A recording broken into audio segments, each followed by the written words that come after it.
All right, we're about to go.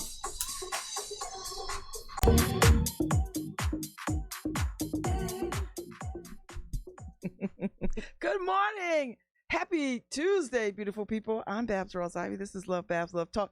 Got my girlfriend in the studio today. Hey, Baljeet Sandhu. Hello, my dear. Hi, how are you, Babz? All right, wait. Let me give you a proper introduction because I think this warrants it. Mm-hmm. So Baljeet Sandhu is a UK human rights lawyer, educator, and a pioneer of the global knowledge equity movement, centering the value of both lived and learned experience to drive innovation, entrepreneurship, and social impact work. She is a founder of the Knowledge Equity Initiative at the Tsai Center for Innovative Thinking at Yale, and a visiting fellow at the Information Society Project at Yale Law School. Baljeet is a founding partner of the 2027 program, a specialist advisor to the CLOR Social Leadership Program, and expert advisor to funders, government, and national and international social purpose organizations. Previously, Baljeet was the founding director of the Migrant and Refugee Children's Legal Unit, MICLU. She has served as a special advisor to the UK Children's Commissioner, the UK Home Office, and has also served as an expert advisor to the Strategic Legal Fund for Vulnerable Young Migrants. She was the recipient of the UK Young Legal Aid Lawyer of the Year Award in 2011, 2014 the UK CLOR Social Leadership Fellowship, 2017 Yale World Fellowship, and is a fellow of the Vital Voices Female Global Leaders Partnership. In April 2017, she was honored with the DVF International Award during the Women in the World Conference of the United Nations. Welcome. Wow, thank She's you. my girlfriend too. Hey. So I know you because our friend, your friend first, Sarah Lulu, who is the Associate Dean at the Yale Law School, introduced us. Yeah. And it's been a love affair ever since. Completely. So when we met you, you were a Yale World Fellow at the time. Yep. And you were just coming off of doing this legal work for migrant children and that kind of stuff, which is quite timely now in the world. Oh, right. So tell me a little bit about you. Where are you from, really? Well, first of all, we finally made this happen. Yay! So thank you for having me. I know, and your last day here, like you're about to leave, like you're about to dash back across the pond. I'm going back over the big pond back to the UK. Yeah, I need to be home. There's a lot of stuff going on in both of our countries right now. Oh my God, yes. And you are right there in the forefront of revolution change, girl. So a little bit about me. So I was born, bred and buttered in Nottingham in the United Kingdom. So born to working class, blue collar, working class migrant family in Nottingham. I used to be a community organizer and used to be a youth worker. And then my life was catapulted about 20 years ago into the field of refugee and migration law when I came into contact with some vulnerable, unaccompanied asylum-seeking children. So kids who were from war-torn countries who were on their own in the UK as young as 11 and 12. Really? Yeah, who were put into my young offenders program. And for me, I never thought I was going to be a lawyer. I was just shocked that they put these young people in my services when they had committed no criminal offenses. And that was because they didn't know what to do with them. And these were children from, countries where there were dictatorships and significant, human rights abuses. So I got a fire in my belly to go, what's going on? Why are these children being treated like this? And for my sins, became a lawyer and realized very quickly sometimes you just have to take the state to court, just to get some rights. Yeah, rights and policies. There was nothing really there about 18 years ago. So I've been focusing on specializing in children's rights in the immigration, refugee, and undocumented space for a very long time. But I've recently hung up my legal gloves. And so I've done my time. I'm bowing out and giving way to our younger, fearless lawyers who need to step in. I mean, you've put in a lot of time. It's grueling work. Yeah. And it's probably thankless work. Well, it's probably some of the most inspiring work too. I've had the honor and privilege of meeting the most incredible, inspiring human beings who have fought adversity, who have stood up against horrific regimes to protect their communities, and often putting their lives at risk. Mm-hmm. Children who have come across, awful journeys to basically make it to a safe country.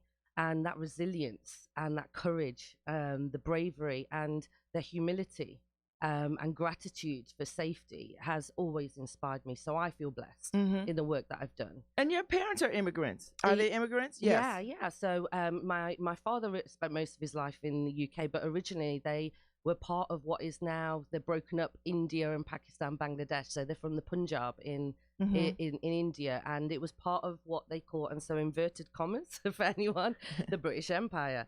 And so after World War II, when it was the British left, they split up the country, and my family were then displaced as well from what is now Pakistan over to India. So and they came over to the UK during the Windrush era.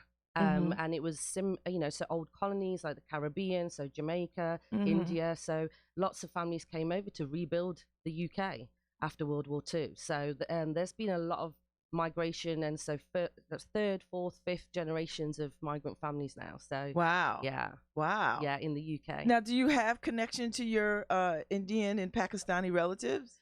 So not as much so. So I used to go back when I was a child to see my grandmother, who was back then. We had some relatives, but us Punjabis, we migrate. We migrate. So if they didn't come, so many came over in the 40s from my father's side, 40s and 50s, and then my mum's side were all majority are now in Canada. Oh, okay. Yeah. That's interesting. So they're around the world. And working hard. So, but yeah, I haven't been for a long time. I miss it. I need to go to the homeland. Yes. Yeah. So would you say, Baljeet, that these experiences from your family's history, how much of that shaped you to do this work before we move on to the new work? Yeah. But the work that you did, because no one was doing this work. Like no one was thinking about these migrant children and figuring out what to do with them. But they were still coming. Yeah. So what I realized very quickly is, and this is why I truly believe that, you just, sometimes things are just simple. And what I realized when I was, and these children were coming in, I was coming into contact with these children who were so vulnerable, and social workers and, social services didn't know what to do with them. I turned to international agencies, children's charities, assuming they would know what to do. And it was just that someone needed to be held accountable. There must be guidance and policy.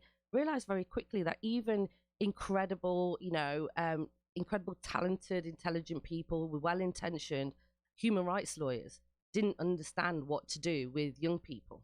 They weren't trained to work with young people. So they were taking testimony, interrogating them to get the best testimony for them to get their international protection claim, their refugee claim, to get them immigration status.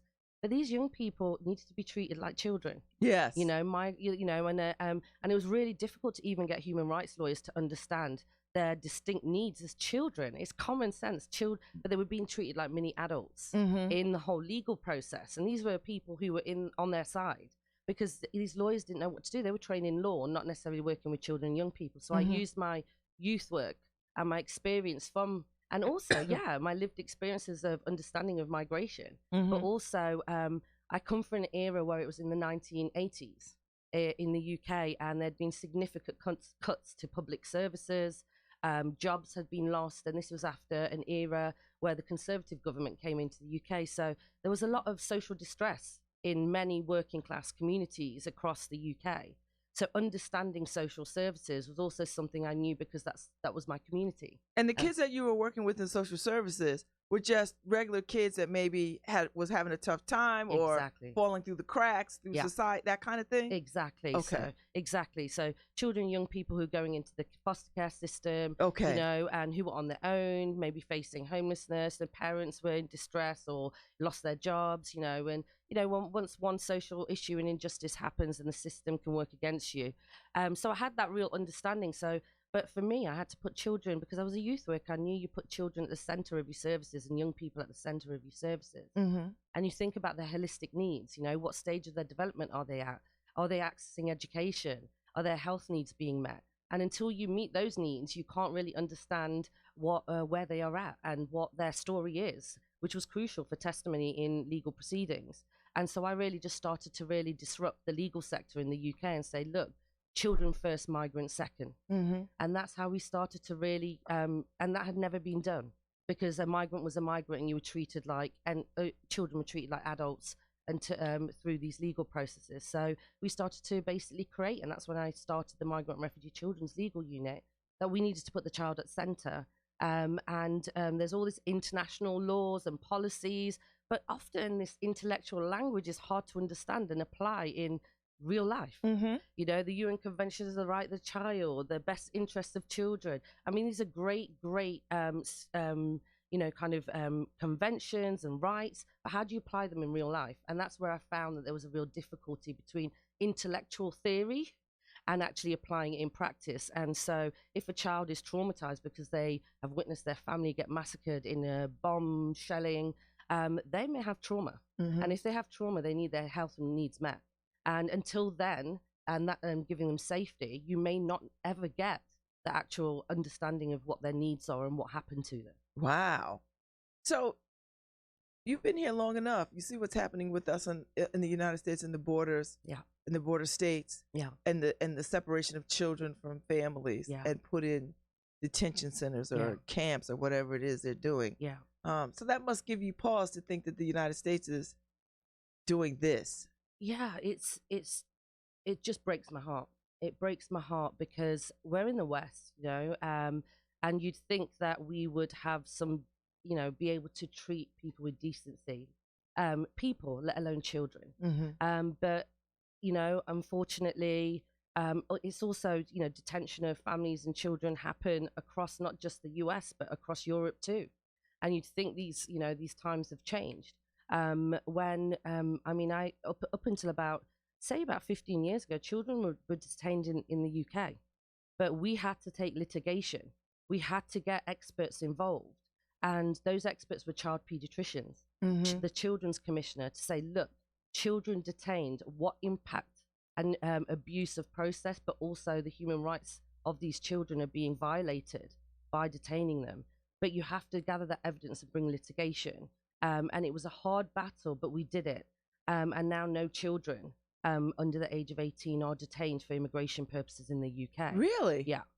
And it was litigation that did that. And it wasn't just, you know, my team alone. It takes a lot of people and a lot of experts and a lot of individuals to come together from different professions to say this is not right, as well as communities. And I think, and I'm seeing that happening here. And observing that here of just incredible people trying their best to get down to the borders, even students here in New Haven, community leaders in New Haven also raising issues around immigration issues and what's happening. I remember when I first came over to Yale, just before I arrived as a Yale Fellow, the Muslim ban had also been created. And that was a time where actually there were US citizen families who were from Syria or other Arab countries who had children who were stuck in Heathrow, which was London airports, on their way back to the US. And they were US citizens. So that's how bad that was, you know. But again, it was just that, you know, people, you know, rose up and went to the airports and protested and have challenged this. But what surprises me, and also I find very difficult, I'm a visitor here, and observing the policy, the ability to create policy change and legal, you know, and challenge, you know, these practices is maybe not as necessarily as easy as it is in the UK and in Europe, where we have some form of process to bring these cases. I mean, you know what's happening here. I can't understand how these decisions are being made without any accountability. And how do you challenge these serious issues? It's just distressing to watch. But the conditions that these children are in is just horrific. And it's shameful. It's shameful. I find it quite shameful for the United States to be carrying out these kinds of activities when I thought we've come so far from this. So I wanted to get your sensibilities about it, because you worked in this area in another country, and y'all seem to have sort of handled it way differently than what we did or what we're doing. Well, I think it's also about who's in power at the time, right? Yeah, well, So there's that. right, and so there's certain countries in Europe that are going backwards. Well, you've got this new conservative. Is he conservative? The new prime minister? Oh yes, Boris Johnson. He's Yeah. he's like the UK Trump. Well, that seems to be. I mean, they look alike, right? The hair is bad, equally bad. How about that? Yeah. You know, so they have certain views, and sometimes it's just like, how would you want your children and your family to be treated, right? Yeah, and yeah, it's dark times. It's also, but I also believe, and I have hope and optimism, because I am seeing a lot of incredible people come together to really act against all of this, and that maybe this upheaval was needed. I mean, the similarities between what's happening in the UK and US is just so uncanny. It is. It is. And you know, and there's people that are rising up to say, okay, what's been going on? Even people who have come from privileged backgrounds, who are working in the private sector, the business sector, let alone social sector, are saying, have we been complacent? What do we need to do together? And that gives me a lot of hope and optimism. Thank you for that. Yeah. So let's shift gears a little bit and talk about the lived experience movement. Okay. Because this is your latest, newest, shiniest thing that you're working on. And the lived experience movement, also known as Lex Move, right? Is that how you say it? Lex Move is a collective impact network connecting, supporting, and strengthening the capacity of lived experience leaders to help all our communities thrive. Yeah. I when we've been talking about this since you've been doing this, and there's this saying that the people closest to the problem are closest to the solution. And this makes me think of that when you talk about lived experience, that there is value. And I heard you speak at Yale at the School of Management, and you're talking about, I think you said something about, you can't just have people parachute into these communities and do work and not talk to the people in the community about what they want to do. Like, what do they see this happening? And I thought that was probably one of the best things I've heard in a long time. and it's just simple, right? So what was why the lived experience movement, and how did that kick off? So basically, I mean, going back to the connection of the work that I did, I had the honor and privilege of working with incredible human beings who had direct firsthand experience of the social issues that they were then trying to tackle and address to improve the lives of their community. So I also represented some incredible human rights activists around the world who, as well as children, whilst I was practicing as a lawyer. But for me, I also came from a really kind of community organizing background. I also had the honor of witnessing incredible human beings from my community who had suffered social injustice, who had used those experiences that in their life to pioneer and create change. So for me, I was on that hymn sheet, all of my social purpose work. If for me, it's just there's a Malala and Mandela in every single town, village and city in the UK, not just abroad, not just waiting for accolades and awards. They're there, they're present, they're in our communities. We don't wait for charities to come and save us. We are leaders in communities. We have so many community leaders. So it wasn't until around 2013 I was selected because of the successes of our legal work, not only in the UK and Europe, but around the world. So we were changing lots of laws to protect the rights of children. I was selected as a Clause Social Fellow, and it was really to support us as leaders and the future leaders of the UK. And it was there that my understanding of leadership flipped on its head. I was going in there thinking, right, I'm not great at finance. I've got to go in there and strengthen all these weaknesses and, and do all of that. But what I realized was that's not leadership. Leadership is about passion, determination, working through and alongside others. And I was like, yeah, well, I've got a lot of that. But also I've seen incredible leaders and who have mentored me and who have had the honor of working alongside and who have bucket loads of that. But what I realized was all the leadership trainers, all the facilitators, all the educators were all from white privileged backgrounds, using articles from Harvard and all these business articles to talk about leadership. So I was like, okay, so what about all these incredible leaders who have direct first-hand experience, lived experience of the issues they're tackling? And that's when I got a bit of pushback from not only the fellowship kind of team, but all these experts saying, what do you mean, Baljeet? And I was like, people with direct first-hand experience, lived experience of the issues.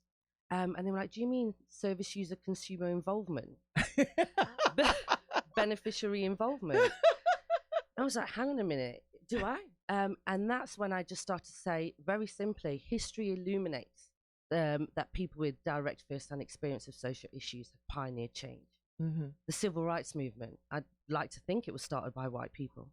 Me too, right? The women's rights movement, I wish men had started that, you know, and also, you know, alcohol, you know, but fast forward, Alcohol's Anonymous was started by 5 alcoholics 100 years ago when they realized they needed to revolutionize care services to help people in recovery. You know, Refuge, the first safe house for survivors of domestic violence in the West, was founded by a survivor of domestic violence. You could sometimes the knowledge and insights and perspective you get from the lived experience because you've lived something can really help innovate, and that wisdom that comes from those lived experience. And if you activate it for change, to pioneer change for the communities you share those experiences with, that is an incredible source of wisdom.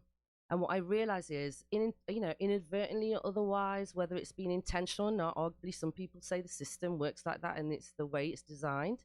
And I don't argue against that. I think that's a valid point. But I think even where there are charities, not-for-profits, you know, public services for communities, what I found in the UK, and then also realized in the US as well, because I came over to speak to a lot of people here, was that we somehow have forgotten or not created channels and avenues for people with lived experience today in modern society to also be change makers. Yeah. And so what I realized was that now we seem to expect people at the hard edge of social injustice or community leaders with lived experience to be change makers for free, whilst a lot of people get paid. That's a good point. Right. And I'm starting to hear people, and I had not heard that until I talked to you. Mhm. And now I'm starting to hear sort of rumblings around, you know, we just can't take this information from people and not pay them. Yeah. Like their experience is valuable, just as if they graduated from Yale or wherever. Yeah. Like Yeah. that lived experience is valuable and necessary. Yeah. And they ought to receive compensation for what they bring to the table. Yeah. But I think compensation, you can only give that if you acknowledge or value that lived experience. So at that time in 2013, 2014, I realized that a lot of people were just not on that page. And when I was shifting the dial from community engagement and participation, which will always be important, we all should be voting, right? Civic engagement and participation, volunteering, you know, all of that is important. But when I started to shift the dial from that to leadership, there are community leaders out there doing this work. That's where there seemed to be a lack of understanding from people with power in the social sector. So then I thought, well, hang on a minute. Okay, maybe I need to talk about value. Do we value lived experience, not individuals, that wisdom that comes from lived experience? And I did some research and I interviewed investors and funders, because I think we talk about giving voice to community and making voice stronger. I come from a space where communities have got loud voices, right? They're shouting loud and proud. It's the listener. Who's listening? And if they're not listening, why are they not listening? And what are the barriers there? And so that's where I started to talk about, do we value lived experience as a form of human knowledge and wisdom and insight for innovation? Do we need it as well as learned and practice experience to start to redesign, tackle, address some of the social, environmental issues and injustices in our communities, but also in the world? And then I realized very quickly then, absolutely, you know, so I interviewed funders and investors and said, look, you fund all these like charities, social entrepreneurs who are tackling and saying they're tackling these issues. So you have a helicopter view. Do we value lived experience in the West, in the UK? You know, do we value lived experience? Everyone, absolutely, unanimously. Of course we do. It's the reason we do what we do, fundamental to social purpose work. So I said, okay, so how do we give it agency? And then when we went through and unpacked how organizations, service providers are actually giving agency to lived experience. We haven't really moved beyond focus groups and consultations with communities. Oh my gosh, that girl, you are so right. One-off events, Ugh. often with predetermined agendas by organizations, and lack of transparency. Often tell us your story and it's being used for fundraising. Oh, girl, you better say it. Right? That is the God's honest truth. I've seen that all of my professional life. I've seen that time and time again. And so that's all my report did. Was I didn't expect it to have the traction that it would. But what I did was it wasn't just about migrant and refugee sector, the disability sector, the mental health sector. You'd think that the disability sector and mental health, I mean, they're social issues that don't discriminate. You know, you can be white and privileged and have a disability and mental, you know, and also have mental health issues or surviving certain mental health issues, but found that those sectors were also struggling to have their lived experiences valued. And there's been a lot of work. Our forefathers, our foremothers have been, this is nothing new. It's just saying human wisdom matters. What form of human wisdom are we valuing? But for some reason, when you look at the bureaucracy and meritocracy we've created, so even in like charities, not-for-profits, that we've value degrees and academic learning and practice, but actually we've kind of left people out of our decision making and designing our services. When we what you said earlier, we invite them to the table, but that's really for optics, not really for gleaning any information to sort of move something forward. Right, and common sense. How can you just do that in one meeting? Yeah. Right, how can you do that for one meeting? Right, and then also, you know, there's a lot of there's this thing in social entrepreneurship where there's lots of incredibly well-intentioned people wanting to be entrepreneurs, to tackle social issues and environmental issues in the world. And they talk about, as a social entrepreneur, you should be married to the problem, not the solution, because it's the issue that you're tackling. Well, if you've lived it, you can't even get divorced from the problem. So I think we're in a situation where there's a lot of people who bring brilliant, and this is not saying about lived trumps, you know, learned experience. It's about the fact that right now we seem to be people are creating solutions to problems they don't understand. Yeah. And imagine bringing people who understand the problem with those who have technical expertise Exactly. together. The people closest to the problem are the ones closest to the solution. Right. I believe that wholeheartedly. Right. I don't think you need to jump into communities and then tell them what you think they need. Yeah. When it ought to be the other way around. Right. The community will tell you what it needs. Yeah. And there's leadership there. Yeah. You know, there's grandmama somewhere on the porch looking out. There's somebody running an after school program. Yeah. There's somebody who's mobilizing people to vote. I mean, so there's real leadership in these communities. Yeah. And then also innovation. This is why I focused on innovation. And so after I published this research in 2017, I kind of dropped the mic like a hip hop MC and came over to Yale because I'd been selected as a Yale World Fellow. So I'd published this report and just wanted to gift it to the sector and say, look, I think we've got ourselves in a bit of a pickle and a tiz and confused. Because I truly believe people who want to do good in the world aren't necessarily coming from an ill intent. Right. I think we've just got ourselves confused about what we value and what we need to do. And if you don't acknowledge and value something and, you know, and lived experience as wisdom and knowledge, then you're not going to create the opportunities and the channels and the pipelines for those leaders to develop and support and be part of the solution. So what I realized through this research was actually right now there's a lack of equitable and meaningful opportunities for communities to be engaged in the work of the social sector in the wider sense. So and that's what the report simply said. So it was supposed to be a two-week piece of research that was to gift to the sector, ended up being a 3-year piece of field building. Honestly, I published it in 2017. I came to Yale, and then it just started having huge traction in the UK whilst I was at Yale in 2017. Funders started to say, this is it. We were wondering what was going on. And we sit there looking at evaluation reports and reports from people to say, what are the communities saying? Where are the ideas? Where, you know, what do we need to do? And so they start, and I said, look, you need to create leadership opportunities. And actually we need to flip the mirror rather than focusing and constantly shining the light on community. First of all, it's like, we are here to help you. Now give us all the answers. We need to fit that mirror up to our own practices in the social sector. And it needs to change. We need to change the way that we're behaving, the way that we act, and our practices. What I realized from the research as well is that there are structural, systemic barriers in the social sector that we need to change, right? And there's also a lot of bias and interpersonal stuff.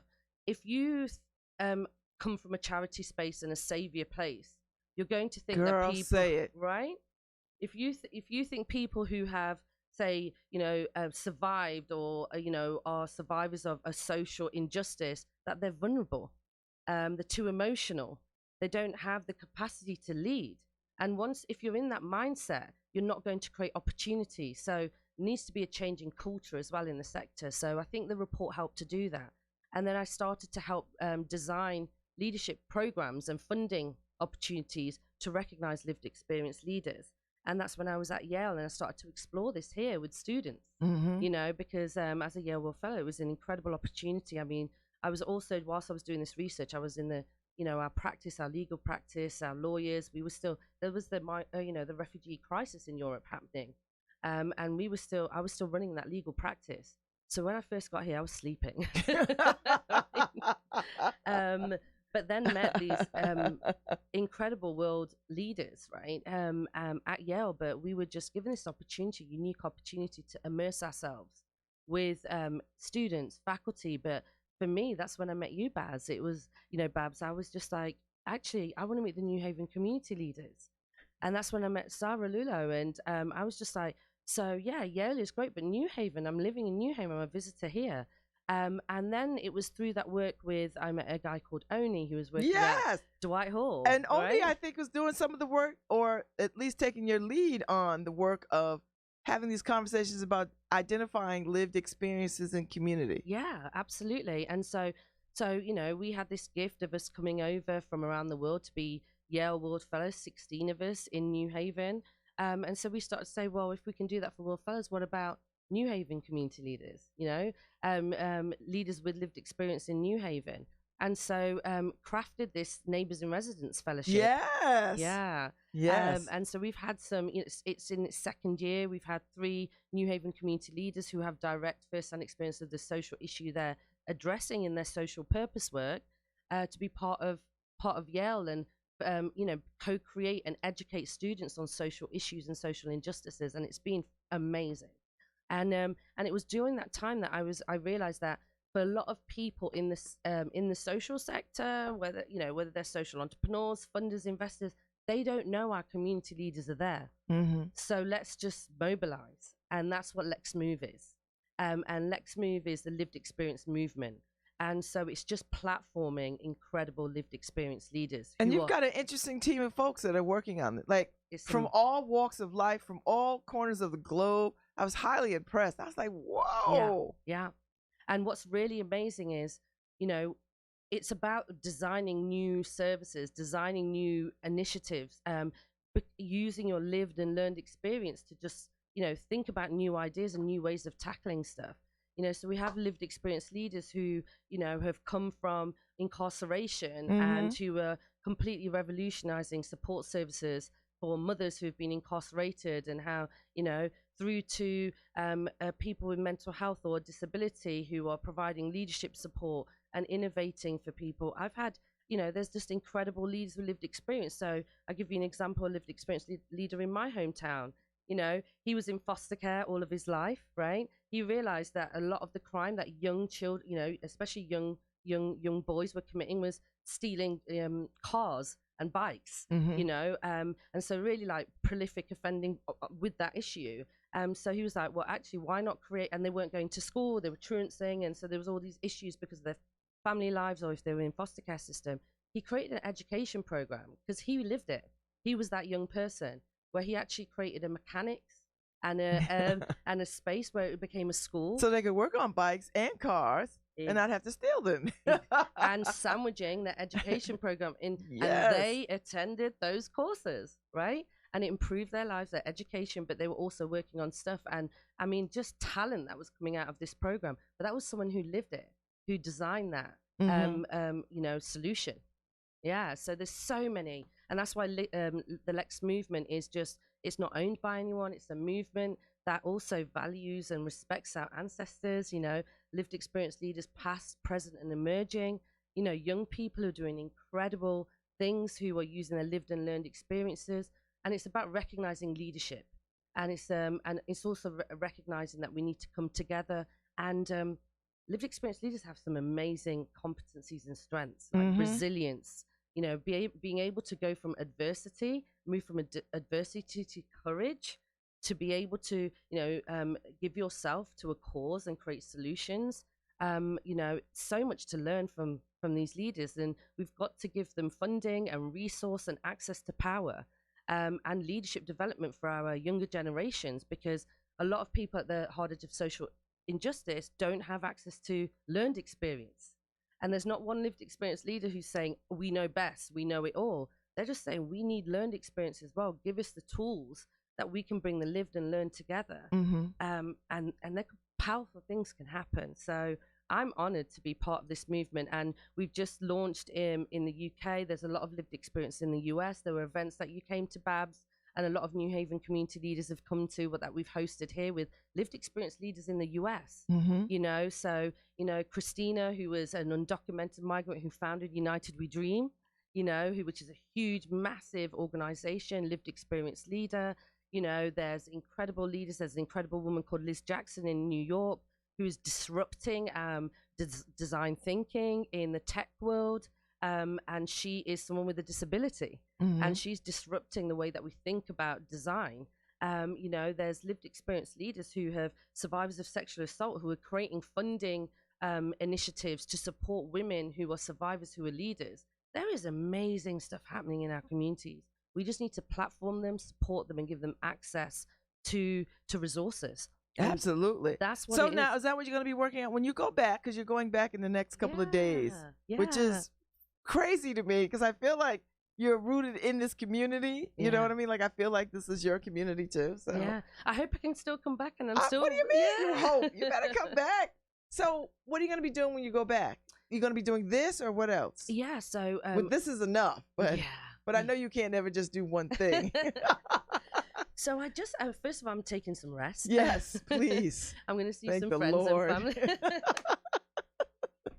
I'm going to see family and friends, but there's just been, I've been really inspired. So whatever background you come from, there are incredible human beings who do have privilege, who do have do have access to power, who are saying, because what's going on in our world, saying, I want to work with lived experience leaders. I didn't know about this framework, and it's just made me understand. And all these leaders, what can we do? How can we work together? So I'm now helping to create those channels and partnerships. And so really just going to go back, and I'm supporting one funder who's decided to create a £1 million fund that will fund lived experience leaders organizations to support their leadership development for their communities. There's another program for social entrepreneurs, so young people with lived experience who want to create new tech products or new services to tackle the social issues they have lived experience. We have a massive youth violence issue going on in London right now. So just, young people are mobilizing, and how do we give young Black and brown young people the opportunities to tackle some of these issues and address some of these issues? So I'm going to go back and do just kind of help the movement grow, and also work with those who have power and have access to resource to be connected to lived experience leaders, so we start having shared ownership and distributing some of that power and resource. I think people are ready, and that's why I have a lot of hope and optimism. Despite what's happening in the US and UK, I think there's a lot of people coming together and knowing, and people are shook. Right? Oh no, you absolutely, and getting more shook by the minute. So really it's about how do we come together, and we just need to start doing some of the doing, and that's what I'm really excited about, going back and doing some of the doing and being here. And we started the Knowledge Equity Initiative, which is basically a simple question that we've been exploring with students here, and is what forms of human wisdom do we value, and human experience for the world. Artificial intelligence and all of that is here. If we don't start valuing and understanding our human experience, what is our human existence in the future? Yeah. You know, we need love, creativity, all of that, art, all of that is needed. Nothing. I don't care how much artificial intelligence you create. Yeah. It will never trump lived or wisdom experience. Exactly. I just believe that. I mean, you know, our elders here are here for a reason. Yeah. And we cannot dismiss what they know, what they've come through, and what they have valuable to teach us. Absolutely. Moving forward. Absolutely. You know, so wow, I'm excited for you. Thank you. I'm excited. Now, where are you going to take some rest? Because you need some. Because girl, you have more frequent flyer miles than anybody I know. You back and forth to the UK like I go across town. Well, I'm gonna I have a couple of friends and we're all just gonna get together in Barcelona. Okay. Yeah.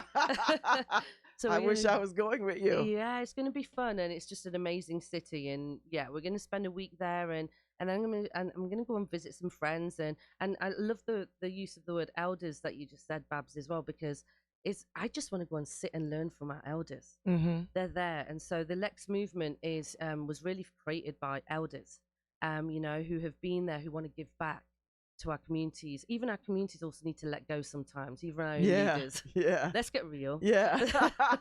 And we need to start letting go and sharing and opening up and sharing our wisdom. And so I just want to go and sit and listen and talk to them. And that's where, so the Lex movement is on www.lexmovement.org.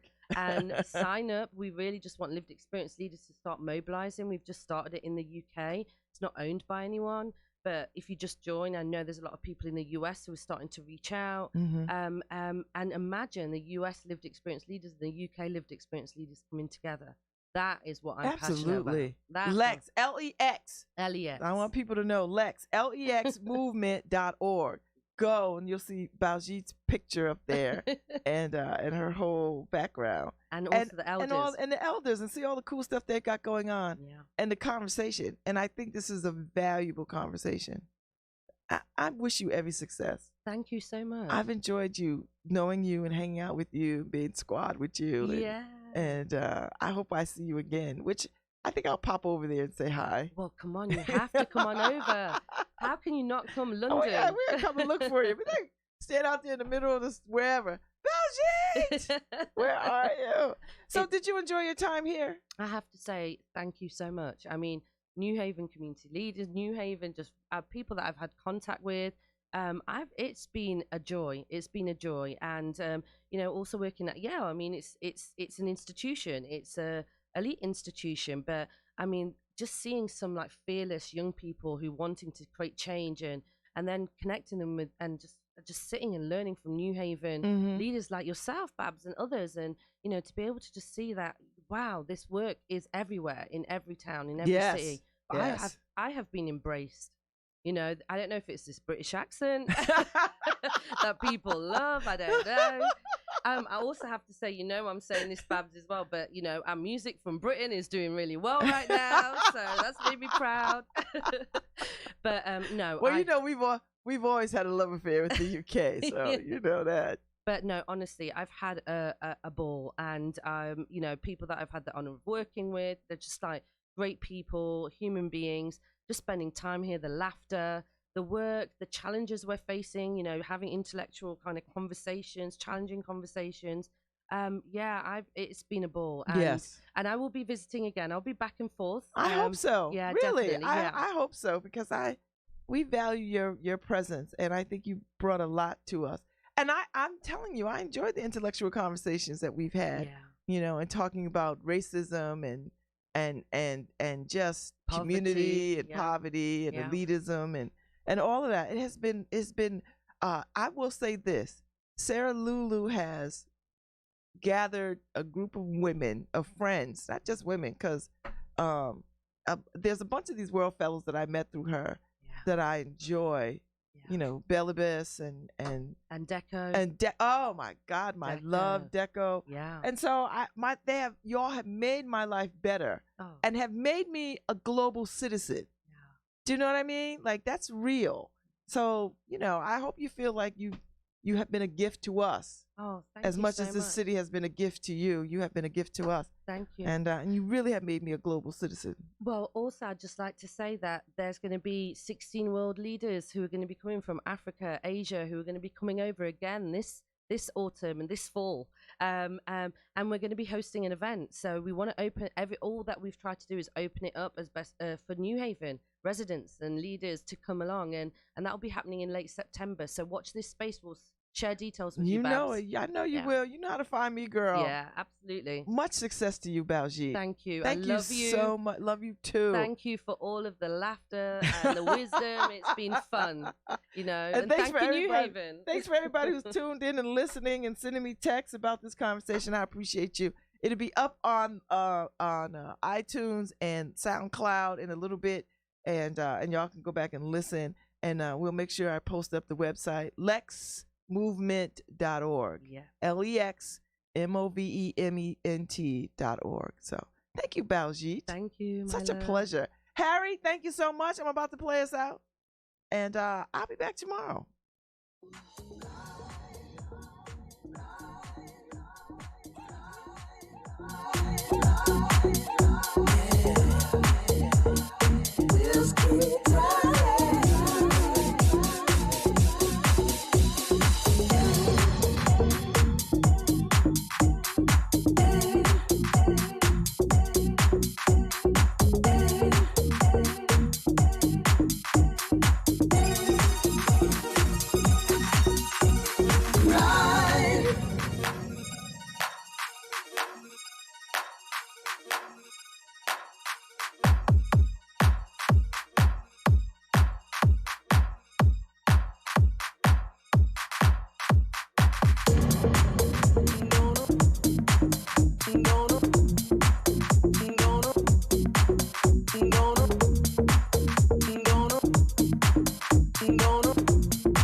Wheels keep spinning to the morning light. Wheels keep spinning. Wheels keep spinning. Wheels keep spinning to the morning.